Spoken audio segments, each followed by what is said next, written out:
Assalamualaikum warahmatullahi wabarakatuh. Perkenalkan, saya Vanessa Anisya, nomor BP 1911513003. Baiklah, seperti video-video sebelumnya, sekarang saya akan menjelaskan kembali terkait laporan akhir praktikum OARCOM 2, yaitu sekarang modul 6 yang berjudul eh, Unit Processor Trace yang seperti sebelumnya. Jadi pada praktikum ini akan membahas tentang bagaimana pengaruh ukuran pada cache dan pengaruh ukuran pada blok. Baiklah, di sini saya sudah menampilkan modul dari praktikum ini. Langsung saja saya masuk ke dalam prosedur dari praktikum ini. Yang pertama yaitu dengan menjalankan SMP cache dan melakukan konfigurasi sistem dengan karakteristik yang sudah ditampilkan di sini. Langsung saja saya akan langsung membuka aplikasi SMP Cache di sini. Nah, tampilannya sudah berubah seperti ini, maka langsung mengklik ke configure multiprosesor yang ada di sini, lalu mengubahnya sesuai yang diperintahkan pada modul sebelumnya. Yang pertama, prosesor di SMP-nya bernilai 1, dan untuk cache coherence protokolnya Messi, dan scheme for bus abbreviation-nya random. Kembali ke aplikasinya. Di sini saya merubah menjadi SMP, dan untuk nomor prosesornya di sini menjadi 1, di sini menjadi Messi, dan di sini menjadi random. Di sini saya klik OK. Selanjutnya itu melakukan configure pada main memory di sini. Nah, pada memori word bits-nya di sini tetap menjadi 16, dan sementara untuk words by block-nya di sini diubah menjadi 16, dan untuk blok di main memorinya itu dirubah menjadi 8192. Dan untuk block size-nya itu 32 byte, sedangkan main memory size-nya 256 kilobyte. Yang terakhir itu melakukan konfigurasi pada cache di sininya. Dan pada ini cache levelnya di sini tetap 1, tapi blok di cache di sini kita rubah menjadi 1. Dan ukuran cache di sini sudah menjadi 32 byte. Dan untuk mappingnya di sini saya memilih fully associative seperti ini, lalu diklik OK. Lalu setelah kita melakukan konfigurasi blok dalam cache tadi, maka untuk selanjutnya kita akan mencari misread dengan menggunakan trace file yang ada pada aplikasi tersebut, yaitu ada Hydro, NASA 7, CXP, MDLGD, EAR, COM, WAV, SWM, dan UCOM. Sebelumnya saya tidak akan menjalankan semua programnya karena akan memakan waktu yang sangat lama, dan sudah saya jalankan juga pada pengumpulan jurnal sebelumnya. Jadi langsung saja yang pertama, diklik Open Memory Trace, lalu memilih trace di sini, dan yang pertama saya akan mencobakan untuk program Hydro terlebih dahulu. Di sini jangan lupa untuk menceklisnya dan dipilih OK. Lalu di sini sudah keluar untuk tampilan evolution-nya. Langsung saja menampilkan cache di sini dan memilih untuk formatnya teks. Di sini kita tekan hits misses untuk melihat hasil dari misread-nya. Langsung saja kita execute dari program Hydro ini.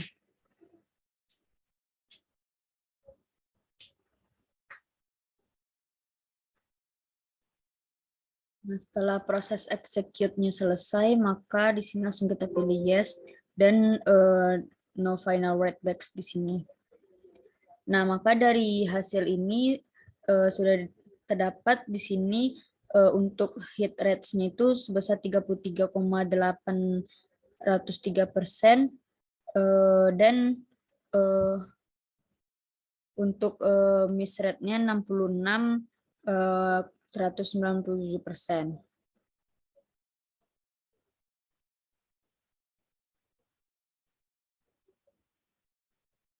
Lalu langsung saja saya keluarkan dan lanjut ke percobaan program keduanya, yaitu terkait NASA 7.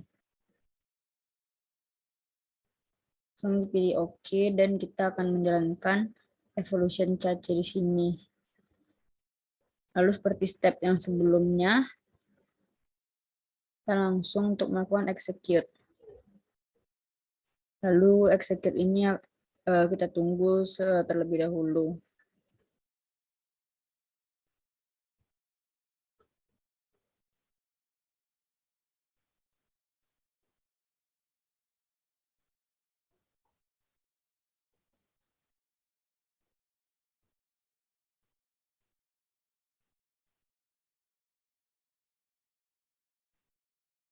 Setelah proses execute-nya selesai, seperti tadi, di sini sudah keluar untuk hasil hit rates-nya 33,423% dan untuk miss rates-nya 66,577%. Jadi total replacement dari program NASA 7 di sini yaitu 1.234.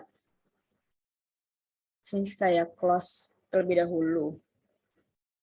Jadi kita akan melakukan satu percobaan lagi,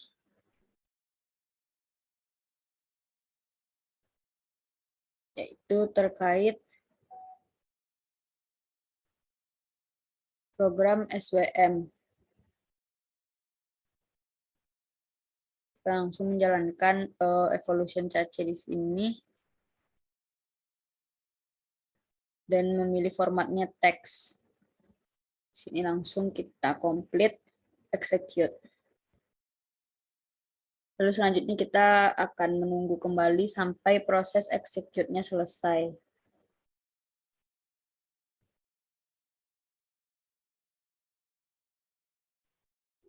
Baiklah, hasil execute dari program SWM sudah selesai. Dan di sini dapat dilihat total replacement-nya 13.373 dan untuk hit rates-nya 33,130%, sedangkan miss rates-nya 66,870%. Baiklah, selanjutnya saya akan menjelaskan beberapa pertanyaan terkait percobaan yang pertama ini.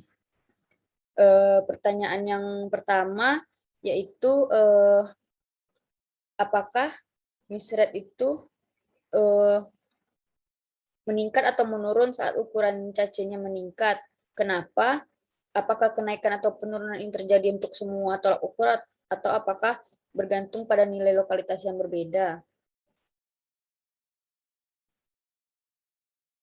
Jadi berdasarkan percobaan yang telah berhasil saya lakukan tersebut dapat disimpulkan menjadi ukuran cace itu akan mempengaruhi perubahan dalam ukuran misret.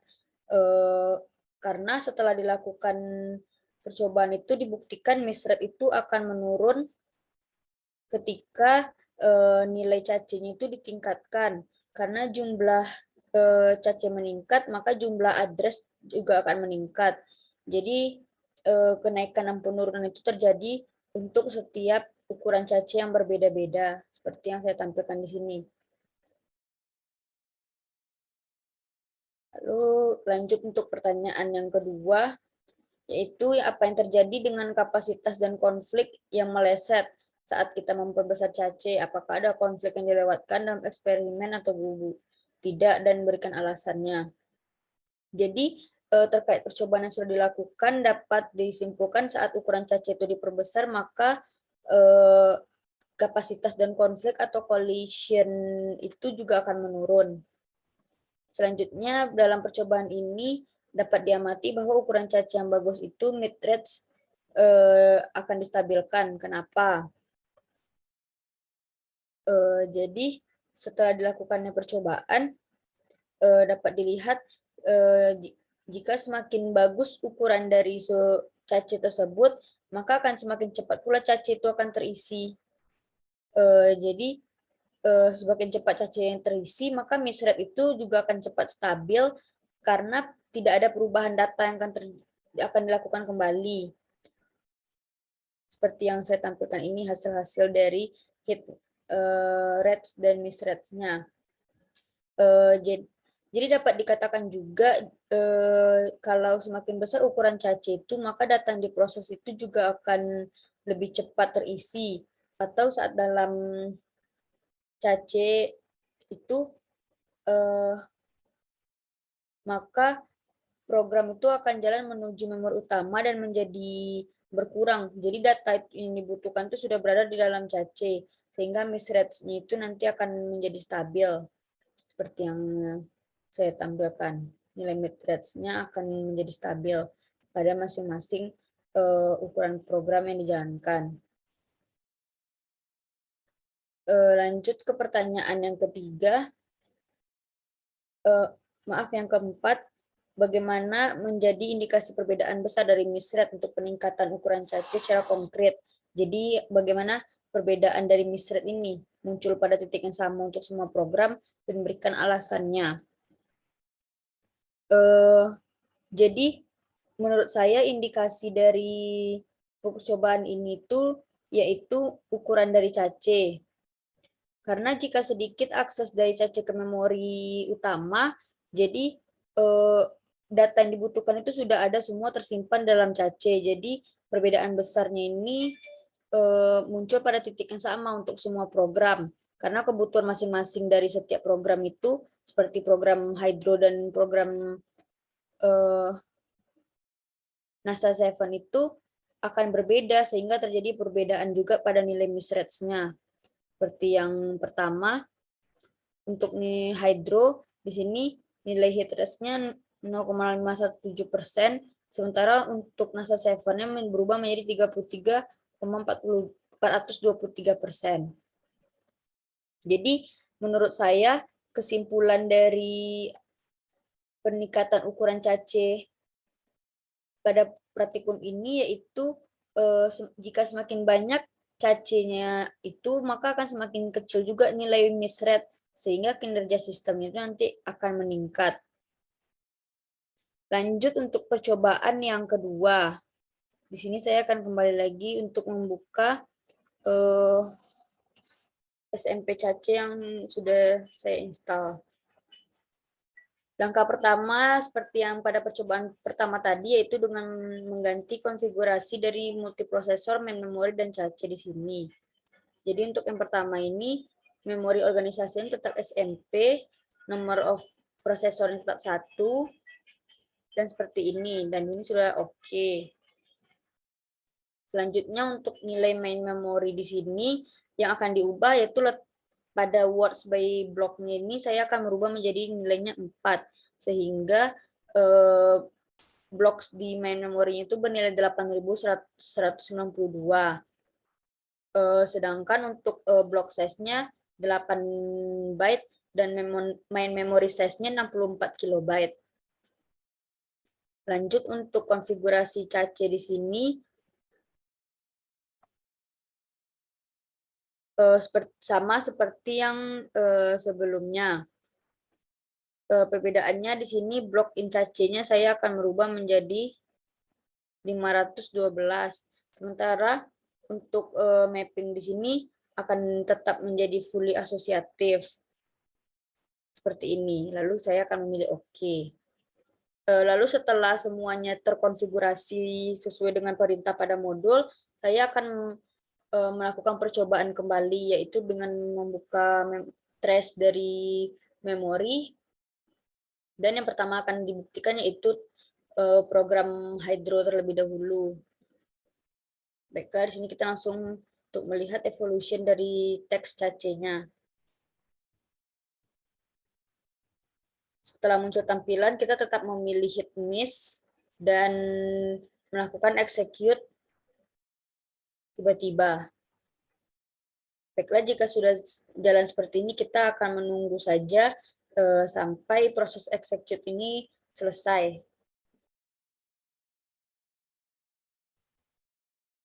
Nah, proses execute-nya sudah selesai, maka di sini akan keluar untuk menu final readbacks-nya yang bersihkan sebanyak seperti ini. Lalu di sini kita akan klik OK saja. Nah, setelah itu barulah muncul dari hit rates dari program hydro yaitu 58.721%, sedangkan misratch-nya hanya 41,279% dengan total replacement 366. Jadi untuk mendapatkan sebuah perbandingan, saya akan melakukan satu percobaan lagi, yaitu NASA 7 di sini. Berhubung dengan menghemat waktu, saya tidak akan menjalankan semua programnya. Sini langsung saja di-execute program dari NASA 7. Seperti ini kita bisa menunggu dan melihat data dari hit rates, miss rates-nya berubah sesuai dengan program yang dijalankan.